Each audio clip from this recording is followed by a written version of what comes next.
And here is a Miata that is all over the internet.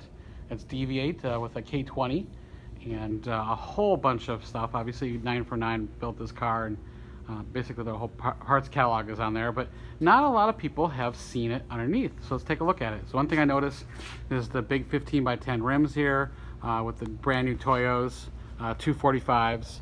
And you can see that literally you could go a little bit wider tire also with the 15x10.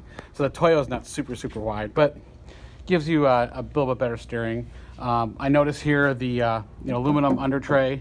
And one thing to note about this is the last time I had it off, on the joints, what I did is put a little RTV epoxy because when it's cold, this will rattle and it kind of would resonate and it would be like a really loud rattling sound. So it still does it a little bit because it resonates a little bit, but just because it's epoxied, it quiets it down quite a bit. So you'll see obviously Zeta coilovers and big sway bars, the V8 Roadster subframe you'll see here, and actually it's a super nice piece. Hopefully there's enough light for this video, but you can see how it bolts here, it comes to here, and obviously will hold both the engine in and the suspension. And then another thing that's of note is this massive 7.5 quart oil pan. So from this angle, it's tough to see. If I put the phone up here, it's a little dark. You can see there's an external oil pump, which is really heavy duty track oriented. So you see the header here, but it's not a big deal on a track car. This is a Miata 6-speed transmission, and as you can see, it's a later NB because it uses the electronic speedometer, and I'll get into that more later. But again, you can see the subframe here. It's got the V8 Roadster. I don't know if they're frame rail braces. I'll back up, you probably get a better look at it. You can see the driver's side one here. Currently, I have a seat mounted right to the floor so that if you're a tall driver, it's great for you. If you're a shorter driver, we'll probably have to figure out different kind of mounts.